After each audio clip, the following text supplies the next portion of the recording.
Hi, welcome back to another edition of Spotlight on the Arts. I'm Jay Handelman, the arts editor and theater critic at the Sarasota Herald-Tribune.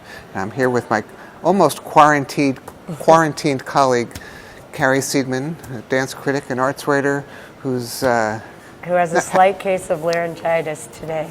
So I'll do my best. She's persevering to make sure that you all know what's going on in the week ahead in the arts. And so before you lose your voice, why don't you get us started with the first item that we're going to talk about?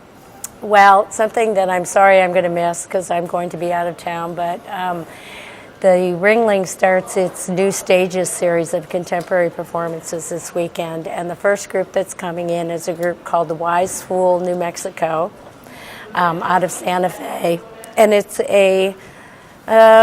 hard to describe them. There's some theater arts, circus arts, dancing. It's a group that grew out of a performance group from California that did political protests. So they're doing a piece called Seesaw, which is performed on a large kinetic sculpture, is what they call it. So the people are on this wire or this metal sculpture, and it moves as they move, and is both unpredictable and potentially dangerous because people are changing places all the time. Oh, great. And the interesting thing is that the theme of this piece, which was created several years ago, is immigration and migration. So it's very, very topical, and that's at the Ringling Friday and Saturday nights in the courtyard. And there are 2 performances each night, and if you buy a ticket, you can stay for both performances, and there's going to be food and drinks for sale and kind of like a festival atmosphere. So while you go out of town and wonder how to describe it, you're leaving it to me to figure out how to describe it because I'm going to be reviewing that, but I'm looking forward to it. I'm sure you'll do a great job. Sort of reading about it makes me think about this group I saw in Sweden called Cirkus Cirkor that does circus pieces that have something to say, so I'm looking forward to... Sounds similar, yeah. Looking forward to seeing that. Speaking of something to say, Florida Studio Theater is continuing its Stage 3 series with a play called Gideon's Knot by Jonna Adams, and it stars Kate Hampton and Catherine Michelle Tanner, 2 of my favorite actresses from here. I love her, yeah. Kate plays a mother, a kind of distraught mother, of a young, I think, 5th grade student who's been suspended, and she's having a first parent-teacher conference with the teacher who's played by Catherine Michelle Tanner.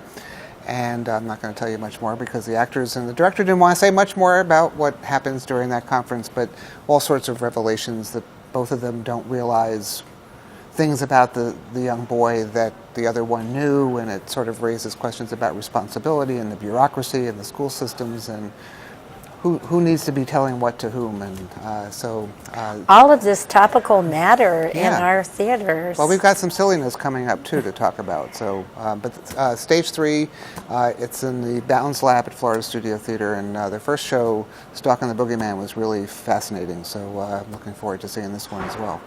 Great. And at Venice Theater, we have Crazy for You, great musical with Gershwin songs. Yep. And Charles Logan, who actually played the lead in that show at the Players a couple years ago, will be reprising his role as the young man who's a wannabe song and dance man, but he's trying to avoid getting caught up in his family's real estate business. And he gets sent to foreclose on a theater in the boondocks somewhere. Dead Rock, Nevada. The name says it all. And falls in love with the young woman there and tries to save the theater. Anyway, and the woman is played by Danae DeShazer, another one of our great local actresses. Yeah. So that starts Tuesday at the Venice Theater. That's going to be playing till the middle of March. Middle of March, right. At the FSU Oslo Conservatory, the second-year students continue their season with Adam Bach's play, The Drunken City, which played in New York about almost 10 years ago now. And it's about 3 women. One of them is about to be married, going from the suburbs into the city for a bachelorette party where the bride-to-be meets a young man. And some things happen that sort of changes the nature of all their relationships because of all the friends think the bride is, on this destined path with whoever she's intending to marry, and now when this little hookup or whatever it turns out to be with this guy sort of changes their perspectives, and so all their lives get changed a little bit, but it's a comedy with some heart and soul, according to the director. And that's running until March 12th at the FSU Oslo Conservatory and the Cook Theater.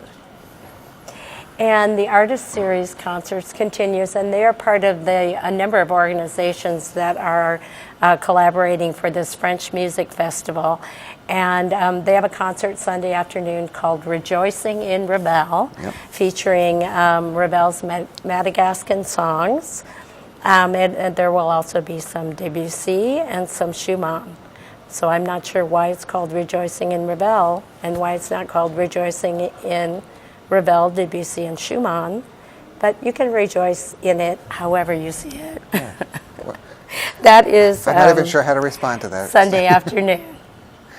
At the Players. Oh, at the Faith Lutheran Church. Yeah, the Artist Series is moving all over the place. This is their season on the move, I think they called it. Well, because the historic Oslo is under construction, so they're getting around town. Yeah, all their performances are in different locations.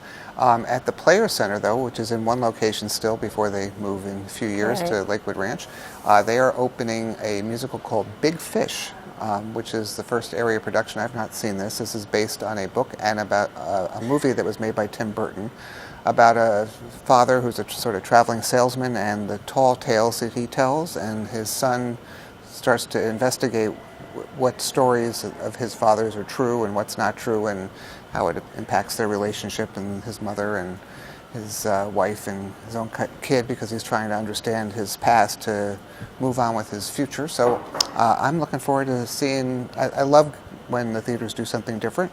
I don't always love the shows, but it's nice when it's not all Sound of Music and Annie. So Big Fish is playing until March 15th at the Players Center. And if, unlike Jay, you like the familiar True. musicals, the Van Wezel. I like some of them. I know you do. I know. I'm giving you a hard time. The Van Wezel's bringing in the revival of Pippin that was revived, I think, in 2013 on Broadway. So that national tour will be coming through Friday and Saturday this weekend. About the son of Charlemagne who's looking for his purpose in life. I'm sure you're all familiar with it and its music.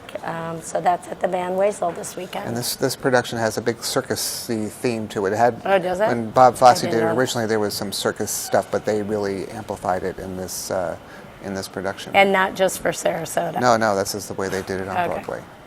So that would be an interesting thing. I've never heard of a national tour changing the shows for Sarasota. Tailor it to each city they go to. And the last thing we're going to mention to you today, but hardly the last thing happening, is a new musical, or the area premiere of another new musical in Venice called Assisted Living, the Musical.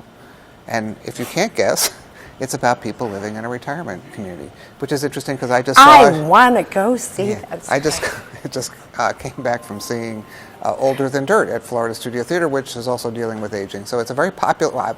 It's a popular topic here with this market here, and to tell you how popular it is, the show is basically sold out. We wanted to actually send a critic to see it, and we can't get a seat. Oh, you're kidding. So there were a few seats left the other day for March 17th on St. Patrick's Day. So maybe there may still be chances for exchanges and things like that, but that's going to be playing through March 19th in the small Pinkerton Theater at Venice Theater. So you might want to try to check that out. I think I'll wait for the Fountain of Youth musical. Somebody should write one. I guess. Maybe we can do that when you... We need a little more balance here. Yeah. Anyway, as usual, there is all that and much more to come this weekend. So check us out at heraldtribune.com/ticket or /arts and read all about these and more things in the Sunday Arts section of the Herald Tribune. And Jay, we'll see you next week. I'm not sure I will be back. Well, I hope you're coming back. It depends on how good a time I have. We'll see you next time. Thanks.